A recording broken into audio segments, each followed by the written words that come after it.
A leader is like a compass for a group of people. They set the direction others should follow by exemplifying hard work in order to motivate the people around them. Leading is actually working with the people and going through everything together. A pleasant day to each and every one. This is Group 3 and we are honored to express our gratitude to our global leaders. According to Nelson Mandela, education is the most powerful weapon which you can use to change the world. Education is the most empowering force in the world that creates knowledge, builds confidence, and breaks down barriers to opportunity. For children, it is their key to open the door to a better life. However, it is a sad reality of our world today that millions of children will never receive this gift. They are destined to stay locked in cycles of disadvantages and poverty. You may not know this, but of the world's 787 million children of primary school age, 8% do not go to school, and that's 58.4 million of children. The world has made a lot of progress in recent generations, but millions of children are still not in school. This is UNESCO data for the year 2019, and during the pandemic, this number increased temporarily. But even at the pre-pandemic levels, to which the world will hopefully return soon, the number was much too high. In East Asia, there are 12.8 million, or equivalent to 7% of children who are not in school in the region. 2.7 million, or 5% in the Middle East and North Africa. 3% in Latin America and Caribbean. 2% in Europe and Central Asia, East Pacific who has 6.2 million or 3%, North America who has 0.5%, and lastly, Sub-Saharan Africa who got 33.8, equivalent to 19% of children in the region who are not in school. This means in total, there are 58 millions of children who are out in primary school, meaning 58 million children does not have the chance to learn how to read and write. One major reason why children are not in school is violence.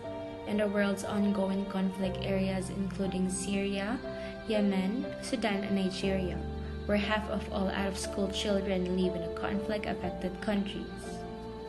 The other large barrier, often closely intertwined with conflict, is poverty. In the low-income countries, public finances for education are very low. The annual spending in a high-income country like Austria is more than 200 times higher per student than in a low country like Democratic Republic of Congo. In the worst cases, poverty requires children to work, most commonly on smallholder farms, and this means they leave school early or never enter school in the first place. This lack of education is not only economically devastating for the individuals who lacked it, but also for their children who are born into poverty. Our advocacy focuses on giving proper education to every child where they can access school and learn from teachers. There are also organizations working to improve education through progressive programs. These issues could become obsolete in the near future. Also, government needs to take over, have better educational infrastructure, provide supplies and financial support for poor families. Furthermore, there is a policy that also helps to provide education called No Child Left Behind. This simply encourages schools to be more responsible for the students and help parents to get better institutional choices for their kids. It gives the students opportunity to enroll into an enhanced schools, and there are also organizations that pays special attention to the deficiencies in learning and academic progress of minority students and students whose parents are less fortunate. One of the organization's goals is to close this achievement gap so that between kindergarten and college, students will be able to meet the required educational standards and become young adults who can fit in with the society. To accomplish this, the organization reports from across the country about how well students are doing and works with teachers, legislators, parents, and other community members to improve education policies and programs.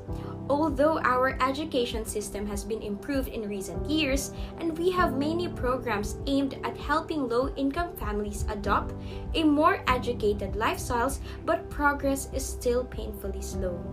Today, we're glad to express our message, to use our voice to make a noise in order to address this crisis.